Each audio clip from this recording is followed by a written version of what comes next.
مساء الخير سيادة المستشار حسين حمدي رئيس مهرجان الطفل المبدع. اهلا وسهلا بحضرتك يا فندم. اهلا بيك يا هانم، اهلا بيك. اهلا بحضرتك. ويعني تخصص رائع وجميل، والتعامل مع الاطفال هو متعب شوية، ولكن في الاخر في النهاية ضحكتهم حلوة. صحيح يا فندم، صحيح. ده صحيح. طيب احنا لينا طلب كده وعشم ومودة، ممكن حضرتك يعني تساعدنا فيه؟ يا فندم اللي انتوا تأمروا بيه، طالما في خدمة الطفل المبدع وأطفال مصر والوطن العربي احنا عنينا ليهم. جميل جدا. حضرتك طبعا أكيد عارف إن الدولة اتجهت أخيرا إلى موضوع دمج الأطفال من ذوي الإعاقات إلى المجتمع في المدارس وفي الجامعات وفي الأعمال، والحق في 5% في العمل. يعني في نشاط قوي جدا جدا جدا بعد القانون الذي أصدره السيد رئيس الجمهورية، قانون رقم 10 لسنة 2018. لكن ما زالت هناك بعض الفعاليات التي تؤثر على نفسية الأطفال أهل الهمة. تمام. نفسهم يشاركوا. يعني أنا عايزة أقول لحضرتك إن أنا شفت أطفال بيرسموا رسومات، بيعملوا فنون، بيغنوا، بيصمموا رقصات، بيعملوا حاجات غاية في الجمال والروعة. ليه ما يحصلش هذا الدمج حضرتك مع الطفل المبدع بصفة عامة؟ يعني الاحتفال يبقى مهرجان للطفل بصفة عامة، نحط معاهم 1 أو 2 من المتميزين من أهل الهمة مع الأطفال التانيين.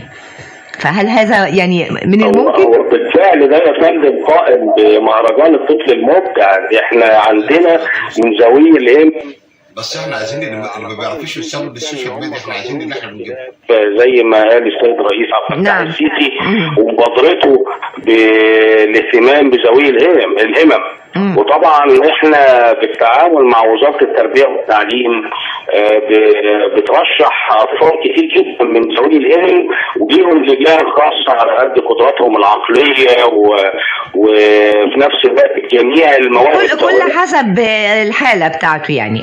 بالظبط يا فندم، بالظبط. لكن مهرجان الطفل المبدع ما بيقفلش ابوابه قدام اي طفل من اطفال مصر او الوطن العربي. طيب حضرتك ايه الانشطه اللي بتتعرض في المهرجان يا فندم؟ والله يا فندم عندنا المجال التفوق العلمي وحفظ القرآن الكريم والخط العربي، ده بالنسبة للتفوق العلمي.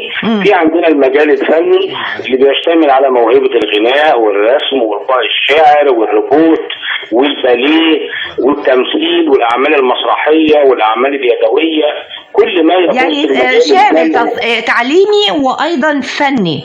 بالظبط كده يا فندم. وفي نفس الوقت في مجال رياضي، أي لعبة فردية أو جماعية بيشترك فيها برضه المشترك من أطفال من أعمار 4 سنوات ل 16 سنة. من 4 سنوات إلى 16 سنة. جميل. نعم. طيب حضرتك هل في معارض لوحات واعمال يدويه وحاجات كده؟ بنستقبل اعمال الاطفال كلها وبيتم تقييمها من لجان تحكيم، رؤساء لجان التحكيم سواء كانت من فنون جميله. معانا الاستاذ مجدي ادريس نقيب رئيس لجنه التحكيم في التمثيل.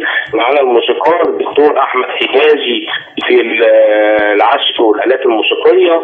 معانا الشاعره هناء الكومي في القاء الشعر. معانا الكابتن حسين توفيق مذيع قناه النادي الاهلي في تنسيق اللجان الرياضيه. معانا نخبه كبيره جدا يا فندم من رؤساء التحكيم على مستوى الجمهوريه. والتحكيم بيكون بكل شفافيه وكل يعني بدون اي تحيز لاي حد. طبعا انت عارفه ان المهرجان تحت اشراف وتنسيق معالي الوزير طارق بيه شوقي، الدكتور طارق شوقي. نعم وزير التربيه والتعليم. طيب نعم. طيب حضرتك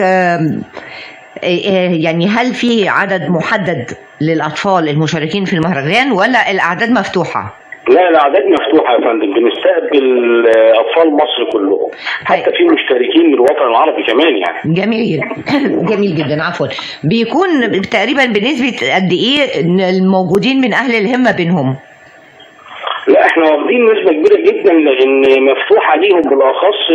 طبعا احنا بنفعل مبادره السيد الرئيس عبد الفتاح السيسي وتعاون مؤسسات المجتمع المدني مع تفعيل مبادرات الرئاسه، فمفتوحه لاي عدد يقدر يتفضل معانا، وده احنا يزيدنا شرف اولا.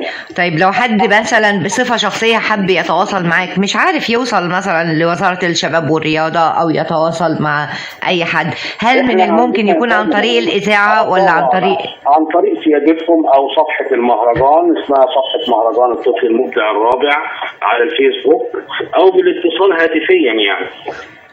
تمام.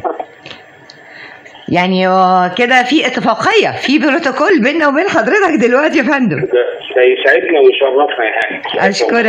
اشكرك جدا على مجهوداتك، وباذن الله مكلله بكل النجاح والخير لكل اطفال مصر. اشكرك. تعاونكم معانا يا فندم. شكرا جزيلا. ان شاء الله.